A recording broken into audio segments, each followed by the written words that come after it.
There we go. Welcome everyone to the Real Whovians Cast, episode 340. I am your host, Matrix Lord 212, and I'm with Charlie, Mike D, Monk, and Tim. What's up, guys?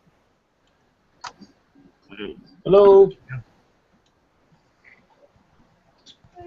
All right, so I remembered what I wanted to talk about, and that being that according to so many different episodes, one of them being the Doctor's wife, okay, the Doctor had stated to Amy and Rory that a Time Lord, besides they could choose their regeneration, like they could change their sex and regeneration, they could become anything that they want, okay? An example of this is when Christopher Eccleston's talking to Rose and he's saying, I could have two heads or no heads or one, okay? They have the chameleon arch, which basically gives them one heart or makes them become whatever alien species that they want if they have to hunt, okay? So technically, all right, the Doctor lies. The Doctor can become, yes, but no. not all the time. But technically, he can technically regenerate into. Yeah. In the '96 movie, independent from the Doctor, the Master discovers that the Doctor is half human. There's a scene right there. But in the Master 96 also is human. Right, but the Master is the Master's body is human. Yeah. Yeah, he stole a human body. He stole a human body. So in that incarnation. Right. Well, now, by that time, he's just stealing bodies willy-nilly. Yeah, because Anthony Anley's Master was not Gallifreyan. That was another stolen body. Tremas. Yeah. Well, the other thing is you mentioned the Ninth Doctor, Christopher Eccleston, when he was saying that he could have like no heads, two heads, whatever. Yep. He was a bit of a quirky Doctor, anyways. To me, I took that more as like him just being whimsically humorous, you know. I took that to mean that he doesn't know how he's going to end up. Yeah. Plus, he doesn't know what's coming next. Exactly. I'm sorry, Joe, but it's been proven that the Doctor always has a hard time regenerating. It's always difficult for him. Right. It always ends up being traumatic in some way. So he has no way of choosing. Not like Romana, who just went and tried on about 5 different bodies while she was not busy. Like when I'm not busy regenerating, I can go do this. You know, only Tennant really had that much control over it by losing a hand and growing it back, and that's about it. Tennant also was the best pilot of technically. I couldn't understand what you said. It was all chopped up. I said but Tennant also knew how to fly the TARDIS better than any of them, because he was able to fly TARDIS through roads, honor, and different things. So, you know, a lot of the times, you know, he was able to land properly where he wanted to go. Even better than Matt Smith? Yeah, it depends. I mean, yeah. It's apples and oranges. I think so. Yeah, Tennant was able to chase Donna down the freeway, you know, to rescue her. Yeah. In the Runaway Bride. And even the Fifth Doctor said nobody could fly the TARDIS like that. Even the Fifth Doctor said no one was able to ever fly the TARDIS like that, and he's like, no one ever will. Like, you know, the Fifth Doctor. Wasn't the Fifth Doctor Pete Davison the one that always had the hardest time, like ending up where he was trying to get to in the first place? I think technically that would be Troughton or Pertwee. Because Troughton just always ended up where something bad was happening, and then Pertwee couldn't fly the thing for the first 3 years just because of the Time Lord, you know, banishment. Right. So William Hartnell wasn't exactly an expert either. True, very true. In other words, the TARDIS didn't really become reliable until about late Pertwee, early Baker. Well, Pertwee had to ride it with the training wheels on it still, because he was still getting reaccustomed to flying the old girl. Yeah. Yeah, in the current series, it's no problem for anyone. Colin Baker was the one that actually fixed the chameleon circuit. Sixth Doctor.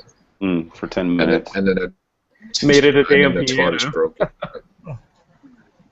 Thank God. He fixed it and then he broke it again. They should fix the TARDIS chameleon circuit.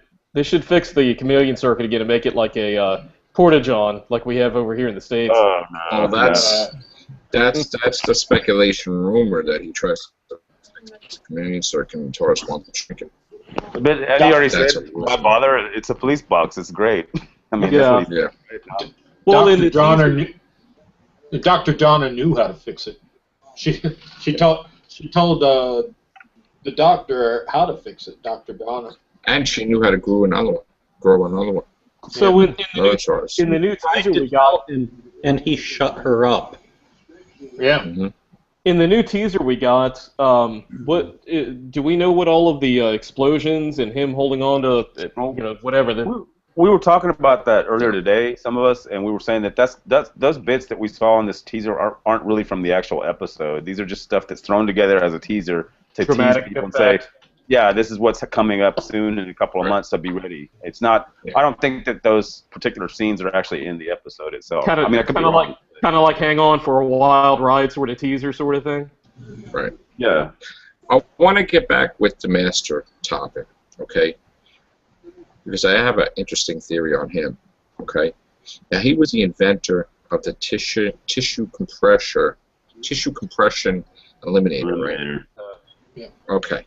So, being that he created that device that basically, I guess, shrunk them down to like doll size, but their organs were all different sizes, right?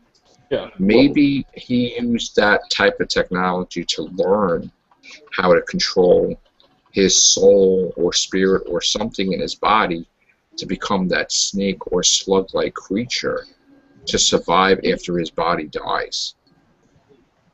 Well, he's a mad genius. He's going to do whatever it takes. That's the whole point of him. Every time he comes back in the most outrageous way, like, oh, by the way, now I'm a snake thing, and I'm going to jump into Eric Roberts' mouth. Or, later on, as John Sim, he does what he does, in the Tenet finale, the two-parter. Shooting lightning bolts out of his hands. Yeah, he's not normal. He's not normal. In other words, he's always using technology to advance himself. I mean, just to stay alive. But that electricity was his body, though, channeling that, because it was eating them up alive. In fact, I wouldn't be surprised if they do bring him back. It's going to be to try and steal the Doctor's new lifespan that he just got, at Christmas. So. Well, there would be no purpose to that, because he also has his own new life cycle. So technically, he has. Well, then why did he end up doing the Sim thing? Probably. Wait a minute. He has technically 10 left. Yeah, but you're looking at it the wrong way, though. He wants the Doctor's. He wants to steal the Doctor's lifespan, what the Doctor's been given. It doesn't matter. But he has 10. He wants more. That's why he's the master. That's stupid. He's tyrannical. He wants it. No, he has 10 regenerations left.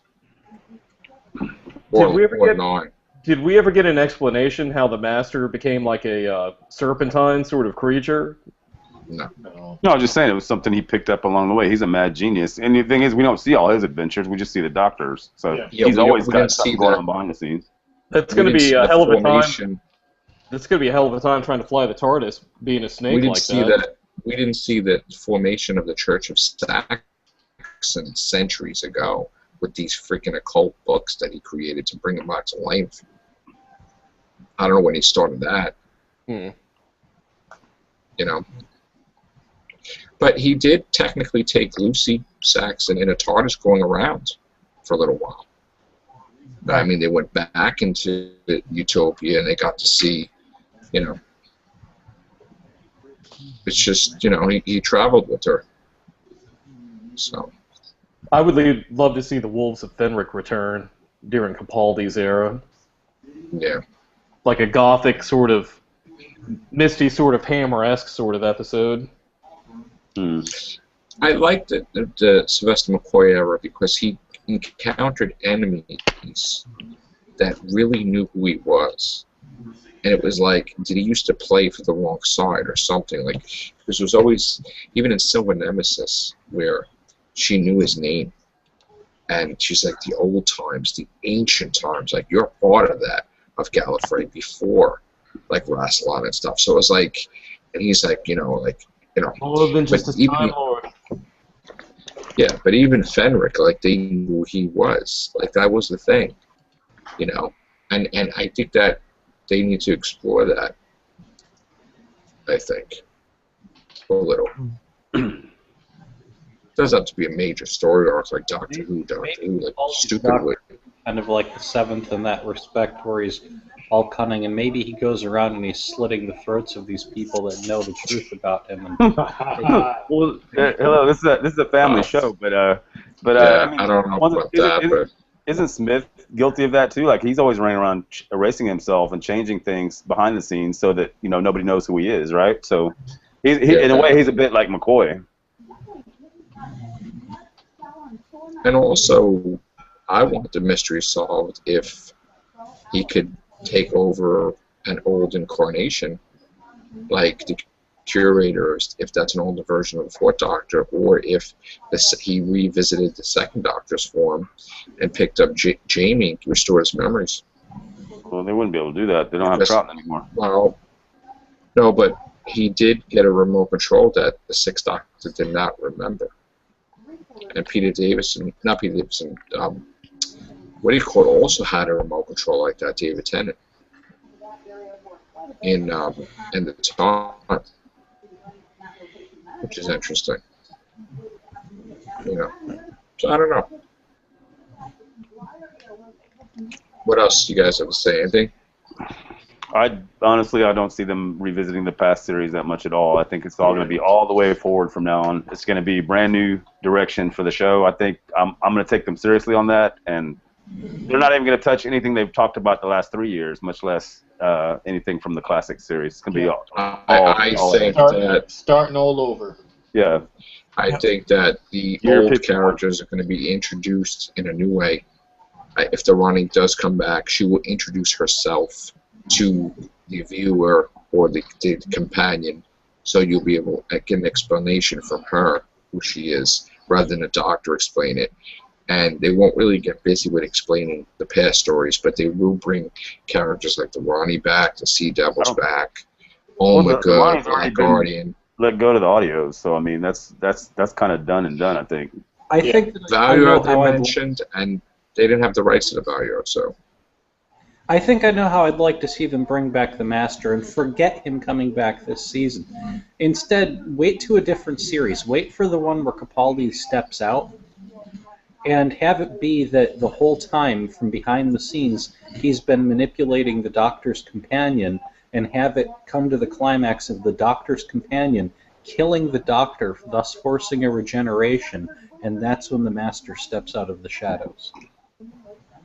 Yeah, but the thing is, like, they always have the companion as being you watching the series and, like, having an adventure with the Doctor. That would kind of throw a wrench in that whole concept that they have. And the Master would be the one to throw that wrench.